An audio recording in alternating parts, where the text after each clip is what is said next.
So welcome everybody. It's fantastic to see so many familiar names. I don't see any faces, but it's nice to see familiar names. My name is Meredith Hastings, if you don't already know me, and I currently serve as president of the Earth Science Women's Network. And as part of our 20th anniversary celebration this month, we have had a number of activities. And today we're kind of closing out our celebration this month as part of Earth's, I was gonna say Earth Women's Month, but it's just Women's History Month. And today we have a speaker who will be joining us, which is exciting. So let me just show you a few slides. We wanted to talk about what to expect today. So today in particular, we're just gonna have kind of an event overview and some introductions. And then we will have a talk featuring Erica Marin-Spiota, who is the lead PI of the ADVANCEGeo Partnership project. And then we'll open it up to Q&A from the audience, and we can focus our Q&A around Erica's talk, as well as anything else that people would like to talk about or share today, and then we'll close out. If you have any technical issues at all during the event, please send these through to Rimat, who is online right now on Zoom as questions at ESWN. And she is part of the hosting duties for today. So if you have any questions or technical issues, feel free to send them directly to her in the chat. If you have any questions during Erica's talk, please feel free to put those in the chat and I will monitor that as well. All aspects of this event are being recorded so that those who can't join us today will be able to see this. The event is fully closed captioned. Everyone will be muted during the event, but please, feel free to send your questions. If you send them directly to questions at ESWN through the chat, they can be anonymous, or you can just go ahead and put them in the chat, and I can interrupt Erica if it's something that's needs clarifying at the moment, but otherwise we'll open it up to Q&A at the end. And again, share your thoughts at any time in the chat as the event progresses. We do have an ESWN code of conduct that we have up on our website now, and we expect everyone to make this a respectful and inclusive event. So we're excited for you to share, but please keep in mind that our goal is for this event to be on topic and for people to be considerate and listen to others with an open mind, and be respectful for different perspectives, and harassment and bullying are never acceptable regardless of the intent today. All right, feel free to keep cameras on. I'm happy to see you all, but if you're having bandwidth issues, no problem with keeping your camera off. So if anyone's joining us today who's not already familiar with the Earth Science Women Network, we are a nonprofit organization dedicated to increasing diversity across the geosciences with an emphasis on creating and supporting a nurturing community, working for cultural change to eliminate barriers to a diverse scientific workforce and empowering scientists through professional development. And you'll see that shine through today, as well as part of the ethic that's built into the ADVANCEGeo framework. This is the Earth Science Women's Network board of directors. And so we have a board of directors and an associate board of directors. We are an all volunteer organization. And so we are so excited. It really feels fantastic when we have an event like this and so many people attend, because it makes it feel all worth it to see you here today and to have your participation in our events. A number of our associate board of director and board of director members are on today. So at the end of the presentation, I'll ask them if they'd like to share anything additional about their experience with ESWN.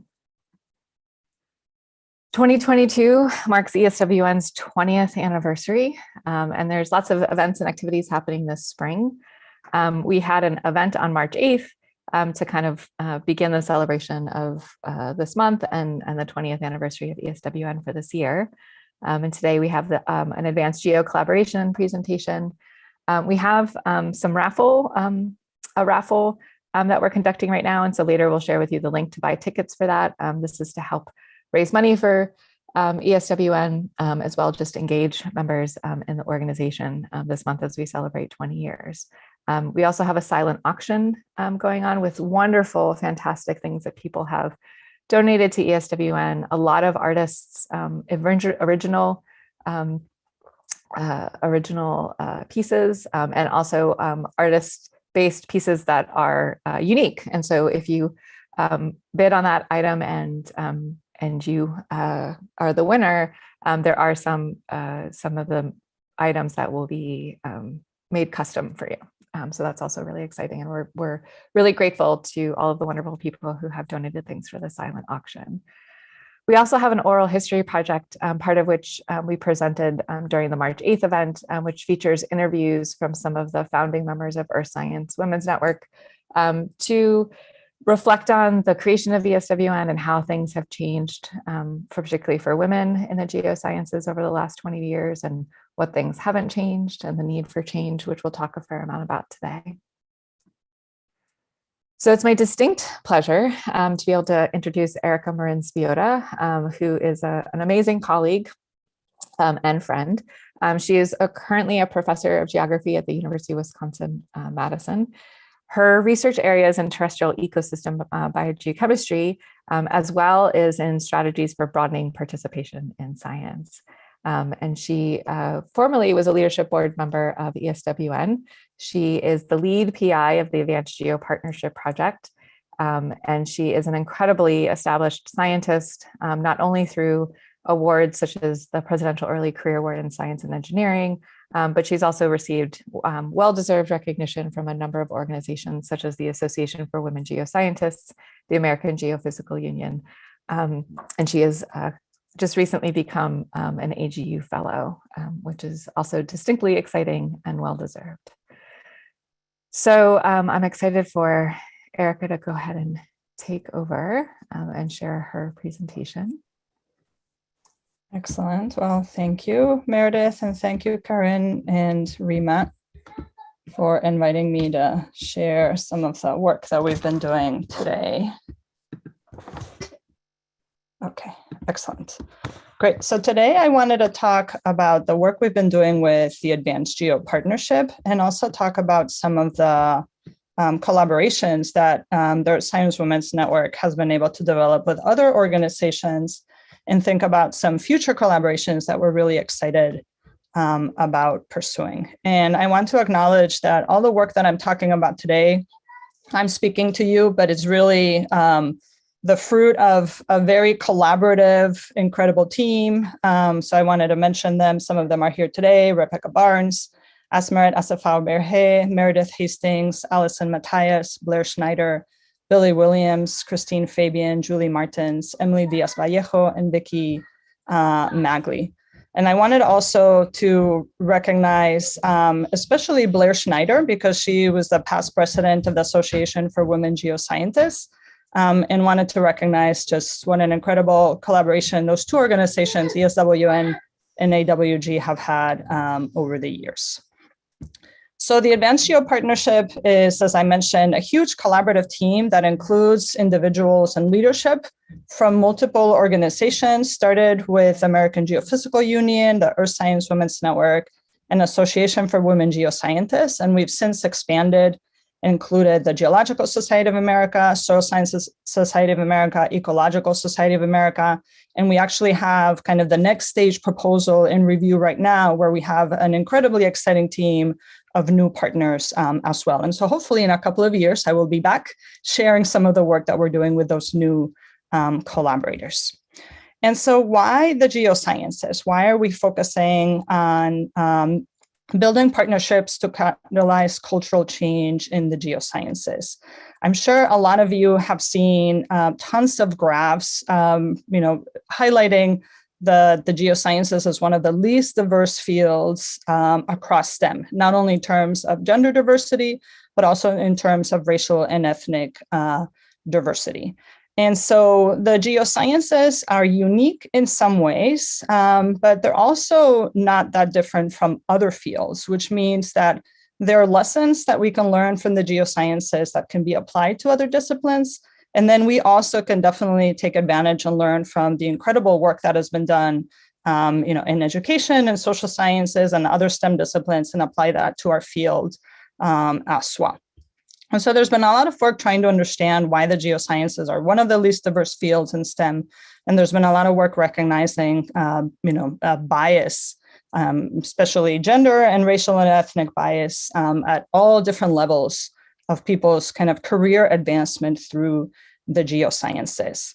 And our project has been focusing on kind of beyond bias, thinking about what are some of the hostile and exclusionary behaviors that people encounter along their career, and recognize the disproportionate impact that they have on people who sit at the intersection of multiple marginalized identities. And so this is a pretty evocative figure from a paper that our team recently published in Nature Geoscience, thinking about having to replace our current models about underrepresentation in STEM disciplines and the geosciences from that of a leaky pipeline to thinking of one of a vicious obstacle course, and really recognizing that the act of underrepresentation is actually it's not a passive act, it's actually an active exclusionary act. And so what can we do to address that?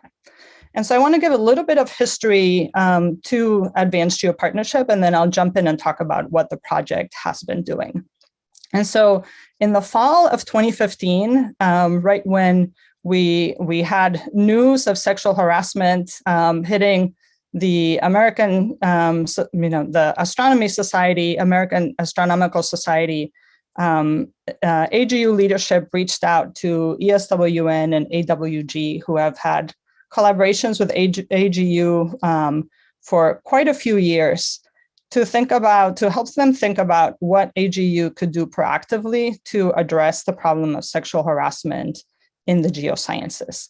And so we organized a town hall at the fall meeting and invited leadership from multiple societies. We actually had the president-elect, and past president of AGU at the town hall to really highlight how important this was to the society. And then we had leadership from ESWN, from AWG, from the American Astronomical Society, and also experts from the American Sociological Association. And so this was really the first public conversation that had happened in recent years in the geosciences, thinking about how professional societies could address the problem of sexual harassment. Just a month later, AGU came out with a statement from the leadership on their blog post, recognizing how important this was and committing to address this problem. And they invited us to write an opinion piece where we laid out a plan for, kind of opportunities for leadership and responsibility for AGU to address this problem. And at the invitation of the American leadership from the American Sociological Association, representatives from both ESWN and AWG got to travel to the Sociologists for Women in Society meeting, and for the first time get to meet with scholars who are studying the problems of inequity in science, which I think was really a really important moment to just recognize. So I remember I joined the board of ESWN as a postdoc, right? Pretty early career. And I remember kind of, all of us being like, wow, it's incredible that I'm not the only person who's experiencing this, right? Like the power of this network was connecting with other people who were having some of the same, negative experiences. And to go from that, where we're thinking, oh, wow, I guess I'm really not the only one, to go to a meeting and recognize that there's a huge body of scholarship studying what we're experiencing, right? But we've just never been exposed to it, as people who had been trained as physical scientists or geoscientists or biological scientists. So kind of a plug for the need for more interdisciplinary education when trying to deal with some of these issues. So we came back from that meeting and, laid out tasks for AGU on what they should do. Impressively, AGU has even taken it beyond what we asked them to do. They convened an ethics task force in June of 2016, and we had representatives from ESWN and AWG on there. We, under the leadership of Billy Williams from AGU, wrote a proposal to NSF to get some funding to put together a workshop in Washington, D.C., bringing leadership from societies, not only in the geosciences, but across the sciences, bring leadership from academic organizations, from funding agencies, from research agencies, and spend a day and a half in DC thinking about what can we do to address the problem of sexual harassment. And from there, we decided, well, let's write a proposal to the NSF Advanced program to get some funding to really, put our heads together and think about what we can do and really be able to expand the impact of the work that we were starting to do. In September of 2017, AGU announced a new code of conduct that defines harassment, bullying, and discrimination as scientific misconduct. And there's really been a role model for organizations across disciplines within the sciences and outside the sciences. And just for kind of historical context, the National Academy of Sciences report on sexual harassment came out the following summer. And so ADVANCEGeo Partnership grew out of that proposal, but that grew out of that close collaboration among AGU, AWG, and Earth Science Women's Network. And so the goals of our project are to develop and deliver bystander intervention and workplace climate training with discipline-specific scenarios that are relevant to the people in the room. If we're talking to geoscientists, we want to make sure that people see themselves in those scenarios and that they're relevant to our learning and working environments. And also that incorporate and center intersectionality. And I'll be talking a little bit more about that in a couple of slides. We also set out to collect data on experiences. There are a few surveys here and there that had happened in the geosciences, but not really a comprehensive understanding of people's experiences. We're developing educational materials that identify harassment, bullying, and discrimination as research misconduct, following the lead of AGU's new code of conduct, and ultimately developing a sustainable model that can be transferred to other disciplines in partnership with professional societies. And so this is a figure that kind of shows the approach of our project. Our framework is really centered on thinking about the importance of intersectionality, a feminist ethics of care, and the role of research integrity to address the problems of really inequities in the geosciences and other STEM disciplines. And our change strategies for catalyzing cultural change are to use bystander intervention for individual accountability, use community engagement models for responsibility, promote ethical codes of conduct and safety protocols, and then take advantage of leveraging the role of professional associations as vehicles for change, especially recognizing that academic institutions can be pretty slow to change. And so, how can we use our professional societies to kind of influence change within more resistant organizations? And really recognizing that there are a multitude of barriers to diversity in the geosciences that can explain persistent inequities in gendered and racialized organizations and disciplines. And so our project started working on sexual harassment and very quickly recognized that we needed to encompass a much broader range of behaviors, because places that tolerate sexual harassment tolerate all sorts of other exclusionary behaviors. And then, for example, people who are sitting at the intersection of marginalized identities, it's very difficult to untangle sexual harassment from, for example, ableism and racial harassment that might be happening at the same time as well.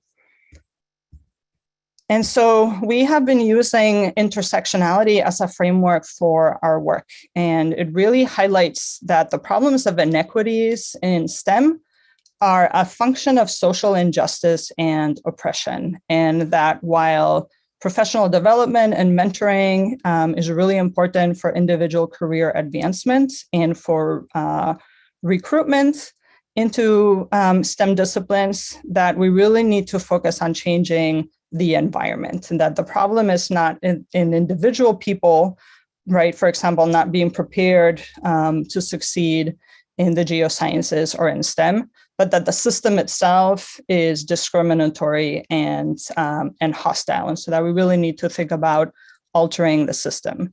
And so it highlights the role of identity and positionality, which is really important for recognizing kind of the responsibility that we all have in our communities, and how our identity very strongly influences our experiences.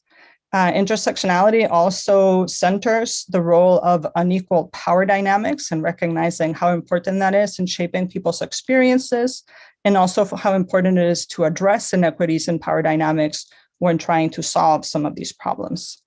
It's really important for understanding some of the demographic trends, especially in the geosciences, where we have seen some increases in the representation of women, and that's mostly been white women. And we have seen little to no increases in the representation of racial and ethnic minoritized and historically excluded groups. And so intersectionality is really important to try to address these persistent trends in our discipline.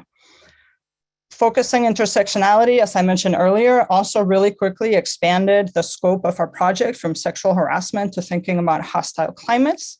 And that's also been really important for actually engaging a much broader group, even people who might not identify themselves as victims of sexual harassment, might be experiencing other types of harassment and bullying, for example. And so it actually elicits broader engagement and buy-in. And of course, really important for recognizing disproportionate impact on different groups. And also centering intersectionality has been really important for thinking about disciplines that have strong field research and training environments. And so, for example, thinking about who feels safe or not in the field, is really important to answer that question with an intersectional lens, and recognize that field safety includes accessibility, inclusivity, includes equity in terms of access to resources. It includes thinking about and building environments that are free from harassment, interpersonal mistreatment, bullying, and discrimination. And recognizing the harm of exclusionary stereotypes of geoscientists as field scientists, right, heteronormative enabled cisgendered white men, and how that influences the participation and experiences of people who do not conform to that stereotype. Our approach has been really focused on a feminist ethics of care. And this is really important because contrary to what we're often trained as scientists, at least in the United States, right, to think of science and academia as a very individualistic enterprise, a feminist ethics of care recognizes that we are all members of a community, and that we are interdependent on each other, and that we have a social responsibility to other people. And so we've been focused on community-based intervention, bringing teams and departments together, organizations together to address the problems in their midst and in our disciplines. And this sense of social responsibility brings with it opportunities for leadership, and it also brings accountability, right? Accountability to ourselves and accountability to our leaders and to our peers and our organizations. A feminist ethics of care also places value on labor of care. So the work that we spend taking care of each other, mentoring, volunteering on organizations like ESWN and others, right, to make our communities better for everybody. And a feminist ethics of care also is really important for thinking about how do we make our interventions relevant to the people in the room. It brings contextual relevancy in terms of, for example, the data that we present, the scenarios that we use in some of our trainings. And it also is in line with thinking about, who is doing this work. And so, for example, our workshops are facilitated by scientists and researchers. And so we are part of the community that we are trying to change and trying to improve. And we can bring our experiences and we can bring our connections with the people in the room. And that really, I think, kind of elicits a different type of engagement from participants in workshops, right? We're all in this together because we're part of the community. And it also informs the way that we've been doing our research. And then the last kind of, big, component of our project approach has been focusing on research integrity, which has been really important for, bringing these questions about harassment and bullying and discrimination and interpersonal mistreatment, outside of the realms of like, oh, that's just kind of the social stuff, right? We shouldn't worry about that because we're scientists, and actually thinking about, no, this is part of the scientific process, and recognizing, like AGU's code of conduct, right, that these behaviors contribute or in effect diminish, right, from our ability to conduct research, and they should be, they should be considered part of research ethics. And so important for recognizing power dynamics and hierarchical organization. And so we've been doing a lot of work promoting the use of codes of conduct in organizations, and using professional associations like AGU, for example, as extra academic vehicles of change. And so now what I wanted to do is just share a little bit of data from some of the components of the project, and then make sure we have enough time for questions. And so I'm just going to show one figure from workshop evaluations, and this is from our bystander intervention workshops. And at this time, we've run more than 130 workshops in the last 4 years at this time. And this is showing responses to a question of whether, whether workshop participants right after the workshop feel like they will, implement some of the strategies that they're gaining during the training. And 92% of them said that they will use or will definitely use the strategies for bystander intervention presented. And we've actually had people report back to us, months later, how they've actually implemented some of this work. And so here are 2 quotes from some of the evaluations.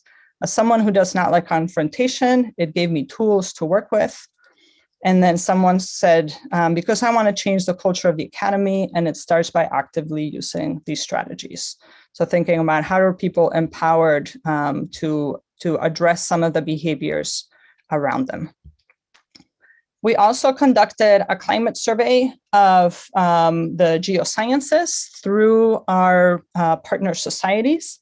And so we surveyed ESWN, AWG, AGU, the Soil Science Society of America, and the Geological Society of America. And we actually ran a parallel survey in the ecological sciences community where we asked about experiences in the current workplace. And so our survey demographics, in some ways, overrepresented women compared to the geosciences, which is no surprise given the role of AWG and ESWN. But otherwise, the demographics of our survey, nicely match the demographics of our discipline. So let's look at some of the data from our survey. We did ask questions about positive experiences because we want to be able to recognize not only what's not working well, but what is working well, and so that we can implement strategies to highlight that. And we found that more than 70% of respondents experienced positive interactions with peers in the workplace. And this is across a range of behaviors. For example, someone showing you genuine concern or courtesy, someone noticing when you did your best possible work, going out of your way to help you with a work-related problem. So more than 70% experiencing positive pro-social interactions, positive interactions. Of course, we also saw a lot of negative experiences. We found that 37% never or only once or twice had received public recognition for their work. So we can immediately think about, right, as a PI of a research group, right, or as a faculty in a department as leadership of organizations, how can we address this, right? How can we make sure that people are receiving public recognition for their work? We found that between 1/3 and 40% experience insulting remarks, devaluation of their work, bullying, and intimidation. And of course, we found that groups that have been historically excluded in the geosciences experience more negative environments. Non-binary respondents and women experienced more interpersonal mistreatment than men. Across the board, non-binary respondents experienced worse environments than women. We found that lesbian, gay, bisexual, queer, pansexual, and asexual respondents experienced greater interpersonal mistreatment. So greater devaluation of work and efforts, more insulting remarks, greater risk for physical safety, greater rates of bullying and intimidation. We found geoscientists of color experienced greater devaluation of their works and efforts compared to white respondents in our survey. Geoscientists who identify as disabled or with a disability experienced more negative workplaces. And we found that gender harassment was the common denominator of all forms of sexual harassment, kind of highlighting or reinforcing some of the findings from the National Academy of Sciences report that came out in 2018. And this is important because I feel like in the last couple of years, right, there's been a lot of attention in our field and across STEM on sexual harassment. Until recently, most people, when they thought of sexual harassment, would think of a very particular type of sexual harassment, right? Kind of unwanted sexual attention or sexual coercion. And psychologists have actually recognized that gender harassment, which doesn't have to be sexualized, but is based on kind of denigration, based on somebody's gender, for example, are much more prevalent, often not even recognized as harassment, but can be also very harmful. And so we found that too, that, basically, over 96% of people who had experienced one form of sexual harassment or another had experienced gender harassment. So something for our organizations to think about. And we can see that historically excluded groups experience greater rates of sexual harassment. So across the entire survey over the last 12 months, only 14% of respondents reported experienced sexual harassment, but that included more than half of non-binary respondents, 1/3 of our lesbian, gay, bisexual, queer, pansexual, and asexual respondents, 20% of women, 26% of disabled respondents, and 17% of geoscientists of color. So seeing disproportionate impacts on groups that have been historically excluded. And we see this having consequences. We find that negative experiences have professional consequences, and we see a disproportionate impact on different groups. So for example, if we look at different respondents by race and ethnicity, we find that 50% of Black, African-American, or African respondents in our survey reported considering leaving their institution. Other groups, 47%, 35%, but we see across the board very large proportions of respondents reporting negative consequences.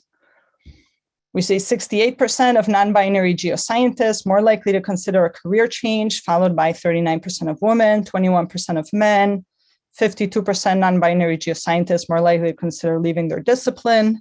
We see a large proportion of respondents more likely to skip a professional activity, consider a career change. So again, we see these disproportionate impacts on the discipline itself.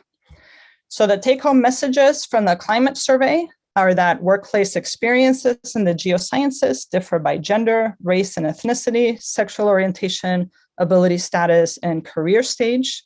Historically excluded groups experience more negative workplace environments and are more likely to report negative career outcomes. And we're currently working on another analysis where we're combining the geosciences data and the ecological sciences data, and testing some of the models from psychology to look at what are some of the predictors, because we ask questions about workplace environment characteristics. We can come up with what are some of the predictors for different types of behaviors, and also look at the role of intersectionality on some of these experiences.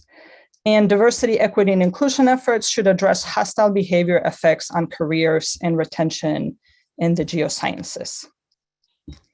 And so wrapping up, we think about all the different ways that we have opportunities and responsibility for demand accountability at all levels, from the individual level to thinking about departments, institutions, and very importantly, also thinking about the role of professional societies and funding agencies. And then I wanted to finish by really highlighting, how a lot of this work would not have been possible for one group to do on its own, but really by building partnerships across societies and bringing in expertise across disciplines. I think we've really had the opportunity to make an impact in the field, and wanted to recognize the incredible work that especially early career geoscientists, I'm not early career anymore, but I started in ESWN as a postdoc. And so thinking about all these opportunities for early career scientists to really transform the discipline. And in the last couple of years, it's been so incredibly exciting to see kind of the surge of organizations across the geosciences, and thinking about some of the really exciting alliances that are occurring across these groups. And with that, I will open it up for questions. Thank you. Thank you so much, Erica. We do have a couple questions that came in early on. The first one was, what's your best advice for those of us earlier in our careers? And I think you tackled that right at the end. But if anybody would like, to add more, or Erica, I don't know if you want to expand on that at all. Yeah, I would say that early career scientists have a lot more power than they think. I also want to recognize that it's not they're in the most vulnerable positions professionally, and so it shouldn't be your responsibility to change the culture and change your organizations. I also recognize that for a lot of people, it's part of the passion that you bring to the discipline, and part of a survival tactic.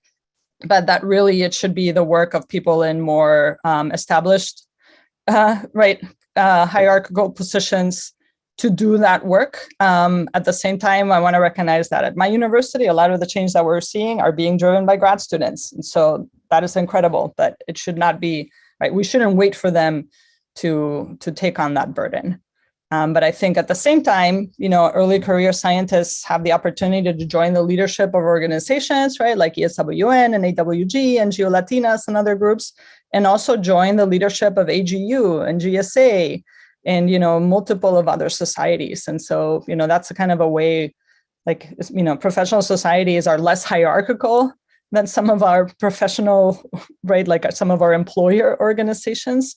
And especially now are really recognizing kind of the incredible ideas and energy that early career researchers bring. So yeah. This was a little bit lengthy, so I'm going to sort of summarize it, but if somebody would like to interrupt and expand upon this, please feel free. So the question was basically about how graduate school now tends to reflect more than 50% or approximately 50% women across a lot of geoscience fields, but those percentages are not, of course, reflected in the later career stages. And so there was, this person was raising a bit of concern about whether there are ways to encourage women in graduate school to understand the needs of women further along in their careers, and support, women faculty all the way from early career stages to emeritus stages, because we do see that there are inequities at each stage of that process. So I don't know if you have anything to comment on that. I mean, I think I would say that our data reflects that pretty strongly, right? That there are, different issues perhaps at the early career stages than are happening later. Yeah, that's a good question. And I would say, that yes, some of the challenges for some women come later in their career stage, but also just recognize that gender diversity, right, and gender equities are have improved somewhat in the geosciences, but that there are a lot of other inequities that have not, and so that's an opportunity for for people who might not feel that they're experiencing discrimination, so actually partner and collaborate with others and think about how do we improve the culture for everybody. And then, and there's something else I wanted to say that just kind of escaped my mind right now. But yeah, just really recognizing that we have seen some advances in some aspects, and so then there's an opportunity to recognize like the work that still needs to be done. Yeah, and I'll say too, I mean, this year, this academic year, I mean, I'm on a task force at Brown University for the status of women faculty at Brown. And, one of the things in the charge to the task force is to really evaluate programs across the country that are doing, things well. And there's not that many. So I think we need to recognize that there are systemic problems, right? And something that we really have to be proactively tackling. So there was a question about what the most surprising result found in the survey results. Yeah, that's interesting in terms of surprising. I think what we found surprising is that we knew things were bad because, of people's experiences, right? And we've been we've had a lot of narratives from geoscientists, describing, what they've encountered, right? As students, as early career, even as senior scientists. And so we knew things were bad. I didn't expect the data to maybe be able to show some of that, right? And so, surveys are one tool to kind of assess. And we also, we limited our questions to thinking about the last 12 years because we wanted to be able to assess frequency of events. And, and so there's, we know there's a lot of things that happen over people's careers, right, that we haven't captured in kind of a slice of time type of survey. But I think I was surprised to find that, basically every historically excluded group experienced more negative environments, right, than kind of the the majority, whatever you want to call it, group. And also thinking about, we haven't paid that much attention to other groups in the geosciences, for example, geoscientists with disabilities, or thinking about, LGBTQ. And so it was kind of affirming to be able to say that, that there's evidence for negative experiences for those groups as well. And so I think that will be important for our societies to recognize. I know there's efforts now to get the National Science Foundation to collect data, right? We don't even have data on representation for a lot of these different groups in, across STEM, never mind the geosciences. And so I think, it's interesting because that you ask about surprising, because a lot of our reviewers are like, well, we know things are bad for these groups. It's like, well, we know things are bad from studies that have happened in other disciplines. We didn't really have the data for the geosciences. And so while it's not surprising, it's good to have that confirmatory data.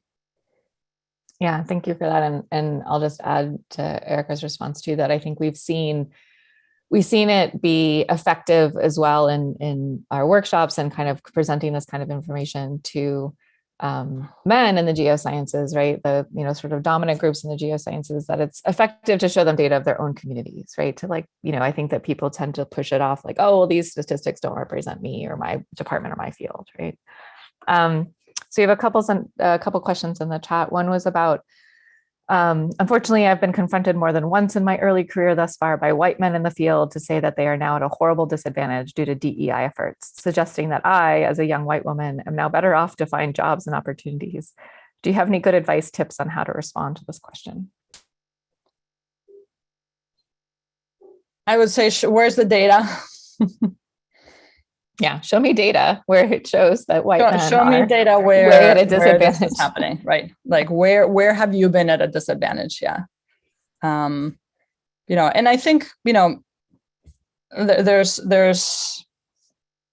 you know, less you know, there's other ways of responding to those types of comments, right? You know, people are going to be, you know, some people are going to be grumpy because they don't see themselves reflected in this data, and things are changing around them. And, you know, that's okay. Things have to change. You know, I focus more on, you know, a lot of the work we're like, well, how do you change, you know, how do you change people's minds, right? Who are harassers and who are the bullies? And I rather focus my attention on how do we change the system around them? Because I feel like we've centered, you know, we've centered recalcitrant people long enough. And I rather focus on centering the people who have been and continue to be excluded and harmed, and think about how do we change the system, you know, beyond and past the recalcitrant people. And so, you know, rather than trying to kind of cater to their every need. And yeah, another response to Annie, just statistically, is you can say that this was, people were saying this to me when I was in graduate school, right? And that was like 20 years ago. So you can say like, boom, 20 years ago, we were at 10% women faculty, and now we've, you know, doubled the number of women faculty, except that that's only white women. So it's not as if this isn't a problem anymore. And it's certainly a problem for intersectional identities. Yeah, and comment. There was a comment in here about telling them, no, I was selected because I'm good, not because of my gender. Absolutely, and you know, and we can definitely counter kind of, you know, the myth of meritocracy, right? And where people think that, you know, they got there because of their merit and nobody else got there because of their merit, when really, you know, they benefited from the system that existed in place, right? And other people were disadvantaged by the system that was in place, right? And so there's a lot of work recognizing that. And so that's another way you can kind of counteract that. And then Sharon had commented on the veiled harassment of the fact that there are a lot of lack of resources or support for such as maternity leave or family friendly policies, which can act as veiled harassment against women. Is this something you've observed, and how can we address this? She also mentioned that many universities don't even have maternity leave, which I find incomprehensible. Is this something you've observed, and how can we address it? Yeah, my university doesn't have maternity leave. But yeah, actually, and that question reminds me of what I wanted to mention earlier, especially thinking about early career women, which would probably be early career white women who feel like they have not experienced some of these discriminatory behaviors, right? Because I would think most women of color would probably not identify with that, right? A lot of them are experiencing these behaviors much earlier in their career. That one of the things that we can work towards too is that in the past, you know, women who have made it in many of these disciplines, you know, often have had to kind of change our behavior or change their behavior and you know, to conform to the stereotypes and conform to the way people were doing things. And that there were, you know, often a lot of parts of ourselves and parts of our lives that we had to not bring with us, right? Or, you know, hide or modify or leave behind. And so, you know, how do we make it so that, you know, there's a lot of talk now about how do we make it so everybody can bring their whole selves, right? To, you know, to the sciences and to our work. And so that even places where we've seen increases in representation of white women, there's probably, you know, a lot of ways that white women could still continue to benefit. Of course, other groups as well, right? And that's where thinking about some of this kind of veiled harassment and some of the policies and some of the questions that we asked in our survey about the interpersonal mistreatment, or what psychologists call incivility, are things that often fly under the radar and are not, you know, technically recognized as illegal, and might not be policies against them, but they can be, kind of insidious and really harmful as well. And so, maybe we don't have the rates of sexual coercion that we might have had in the past, right? But there's still a lot of these small behaviors that are still harmful. And we still have a lot of work to do in terms of, family-friendly policies, universal accessibility policies, right? Healthcare policies. There's still so much work to do to make sure that everybody can thrive ultimately, right? That everybody can, that nobody has to hide who you are when you come to work, and that you can thrive, and that you have the support you can. And so I think there's absolutely, we've increased representation in many ways, but the systems haven't always changed. And so we need to kind of change them, right? Yeah, and one thing I'll just mention briefly is if you are in a leadership position within your institutions, one thing I have seen be effective through ESWN is to poll, the membership at ESWN, and what are the policies at your university, and use that as leverage at your university to say, look at what all these other schools are doing, or these schools are great examples. Like we should be doing this. So there's a question about if we were to do our advanced geo all over again, what are some lessons learned and things we would address or consider? Yeah, a lot. A lot of things we would change, a lot of lessons learned, which is why we're shooting for the next stage. So we actually had proposed to do the climate survey first and then use that to inform our interventions. And when when people found out about our grants, they were asking for workshops already. Basically, the day of the grant, they're like, when can we sign up for a workshop? So we decided to shift and develop the workshops and started with those. And I think it would have been, I'm really happy with the work that we're doing, but it would have been nice to have more time to kind of, develop that ahead of time and build more coalition with other organizations, especially, groups that, that are like minority serving organizations from the beginning, right? Those take time. This proposal was easy to write because we already had good established collaborations between the partnering organizations.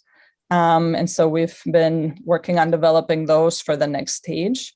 And then, it's a very interdisciplinary project. We've all been learning a lot outside of our fields, learning about sociology and psychology, which has been super fascinating. And it would always be nice to have more time, to feel like we're doing like the research component of that, as well as we would really like to. And I know we kept it short today in your presentation, but are there particular policy changes that you would recommend based on the survey data and the analysis we've done so far? Oh, where do I start? Lots of policy changes. Yeah, I think we need to have very established expectations for what behavior is unacceptable in terms of harassment, bullying, right? Most universities don't even have policies against bullying.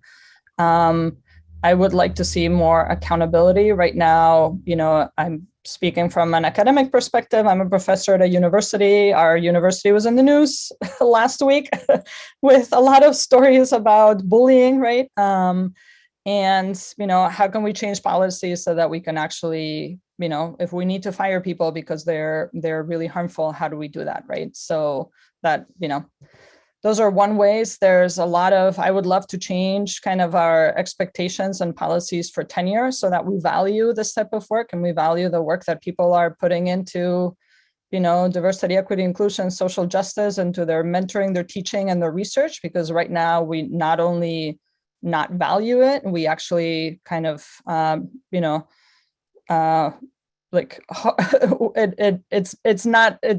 can be punitive, right? Like it actually can be harmful for people to spend time on this, right? Especially when they're early career on the academic track. So that's definitely, counterproductive, right? And so that's definitely some policies that I think could be easily targeted. And I know there's some universities who are already doing that.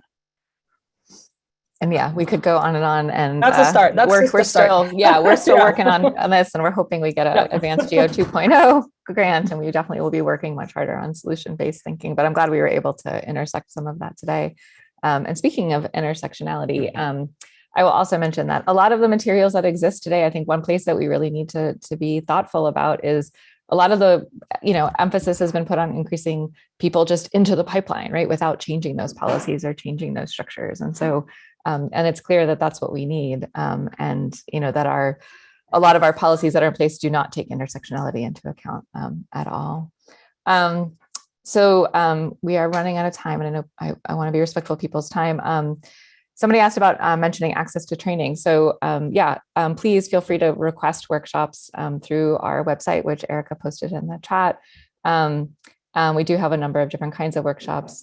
We're full up right now, but till the summer, but hopefully we will be funded again by NSF starting this summer. And we do have train the trainer opportunities where we are training people to become part of our cohort of trainers who can lead these workshops. And so if that's something that interests you, you can get in touch with me, or you can get in touch with Erica or anyone on the Advanced Geo team, and they would be happy to include you. Really quickly, I just wanted to mention again some of the fundraising activities that we have going on right now. I would be remiss if I didn't do that. We are a nonprofit, and we do rely upon donations to be able to bring you all different kinds of activities. And so I just wanted to advertise quickly the silent auction that's happening online and closes at the end of this month. So please participate in that if you're interested. There's a lot of really amazing things that have been donated to support ESWN, which is really exciting. We also have a raffle, which will close sometime in early April. So please, feel free to join in on that as well. All of these fundraising activities really are going to go towards us being able to offer more professional activities for everyone in the geosciences, but particularly focused on advancing more diverse geoscientists into leadership positions in the geosciences.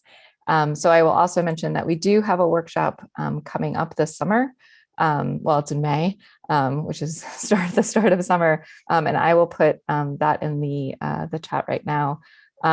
This workshop is in collaboration with NOAA, and we had done a series of workshops in Boulder, Colorado, with NOAA funding for women in the sciences.